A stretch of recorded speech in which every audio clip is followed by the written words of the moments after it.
Pak Yoyo. Siapa? Oke Pak, Pak Haji Zarudin. Untuk Alianto. Alianto. Alianto. Alianto. Alianto.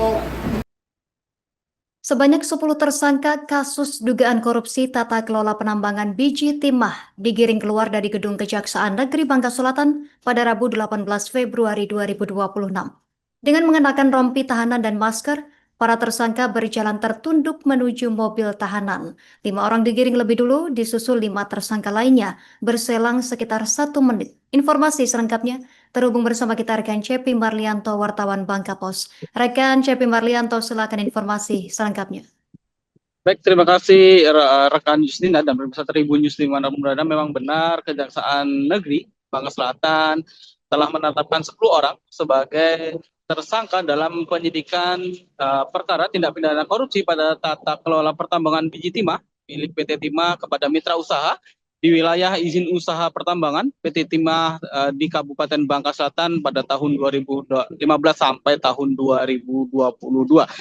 Di mana memang berdasarkan keterangan dari Kepala Kejaksaan Negeri Bangka Selatan, di mana kasus tersebut diungkap setelah berdasarkan fakta persidangan terkait perkara timah yang telah memperoleh kekuatan hukum tetap, di mana terdapat fakta bahwa terdapat beberapa perusahaan smelter swasta, misalnya PT RBT, CVVIP, PT SBS, PT SIP, dan PT TIN, yang diwakili oleh terpidana Hafiz Mois telah melakukan pemufakatan jahat dengan terpidana Mokhtar Riza Pahlevi, ya selaku Direktur PT Timah Tbk untuk mengadakan kerjasama sewa menyewa alat berat, dan juga maksud saya menyewa alat untuk mengadakan penambangan biji timah dan meminta agar beberapa perusahaan mitra usaha yang terafiliasi dengan kelima perusahaan smelter tersebut untuk diberikan legalitas berupa surat perjanjian ataupun SP dan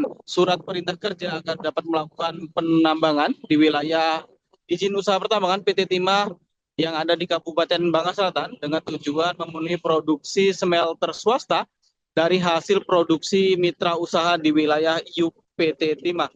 Di mana memang sejak tahun 2015 sampai tahun 2022 PT Timah telah melegislasi penambangan ataupun pembelian biji timah dengan menerbitkan SPK dan SP kepada beberapa mitra usaha secara melawan hukum karena tidak sesuai dengan persyaratan yang salah satunya tidak adanya persetujuan dari Menteri ESDM.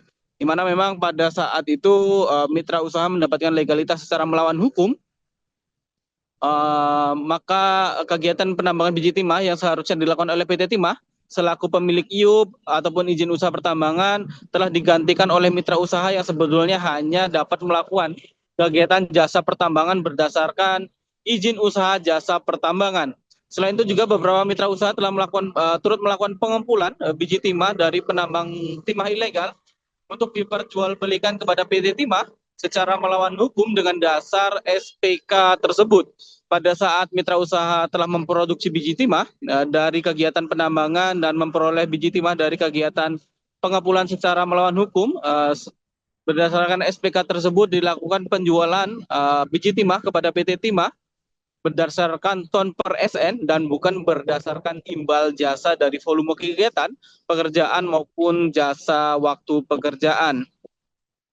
Di mana memang dalam perkara tersebut PT Timah telah memperoleh biji timah dari mitra usaha, kemudian biji timah tersebut diberikan kepada smelter swasta sebagaimana kesepakatan awal yang telah dibuat oleh terpidana Mokhtar Riza Pahlevi dengan terpidana Harvey Mois, dan memperoleh fee sebesar 500 USD sampai dengan 750 USD per ton yang dibungkus dalam bentuk program CSR, di mana memang program kemitraan ini dirancang untuk tidak menggantikan peran pemegang IUP PT Timah untuk melakukan kegiatan penambangan, melainkan sebagai instrumen peningkatan kesejahteraan masyarakat sekitar tambang dengan melakukan jasa pertambangan dan mendapatkan imbal jasa. Di mana memang dalam perkara tersebut Kejaksaan juga turut memeriksa saksi sebanyak 29 orang termasuk juga melakukan penyitaan surat dokumen sebanyak 28 bundel serta barang bukti elektronik sebanyak 14 buah. Di mana memang dalam perkara tersebut kerugiannya mencapai 44,16 triliun, di mana memang kerugian tersebut merupakan kerugian real dari aktivitas pertambangan yang ada di Kabupaten Bangka Selatan. Di mana dalam perkara tersebut 10 orang telah ditetapkan sebagai tersangka, 2 diantaranya merupakan internal dari PT Timah Tbk, yakni pertama Direktur Operasi Produksi PT Timah tahun 2012 sampai 2016, yakni Ahmad Subagia. Kemudian Nur Adi Kuncoro selaku Kepala Perencana Operasi Produksi ataupun POP pada tahun 2015 sampai tahun 2017. Sementara 8 tersangka lainnya merupakan dari mitra usaha, yakni tersangka Kurniawan Effendi Bong selaku Direktur CV Teman Jaya, kemudian tersangka Haryanto selaku Direktur CVSR Bintang Bubble, kemudian tersangka Agus Slamet Prasetyo selaku Direktur PT Indometal Asia, kemudian tersangka Stephen Chandra selaku Direktur PT Usaha Mandiri Bangun Persada. Selain itu juga ada tersangka Hendro selaku Direktur CV Bintang Terang, kemudian Hari Zudin selaku Direktur PT Bangun Basel yang juga merupakan Direktur dari Badan Usaha milik daerah milik Kabupaten Bangka Selatan. Selanjutnya juga tersangka Yusuf selaku Direktur CV Chandra Jaya. Yang terakhir merupakan tersangka Usman Hamid selaku Direktur Usman Jaya Makmur. Seperti diketahui memang perkara ini merupakan perkara turunan dari tindak pidana korupsi tata kelola timah yang ditangani oleh Kejaksaan Agung beberapa tahun lalu. Dari Kabupaten Bangka Selatan, Kepulauan Bangka Belitung, Cepi Marlianto melaporkan kembali ke studio. Bahwa dengan adanya perbuatan tindak pidana korupsi pada tata kelola penambangan biji timah PT Timah kepada mitra usaha di wilayah UP PT Timah Bangka Selatan tahun 2015 sampai dengan tahun 2022. Berdasarkan laporan hasil audit perhitungan kerugian keuangan negara Badan Pemeriksa Keuangan dan Pembangunan tanggal 28 Mei 2024 dan pemeriksaan ahli auditor BPKP Pusat pada tanggal 28 Januari 2026 oleh penyidik pada Kejaksaan Negeri Bangka Selatan telah mengakibatkan kerugian negara di Kabupaten Bangka Selatan sebesar 4 triliun 163 miliar 218 juta 993.766 rupiah,98 sen.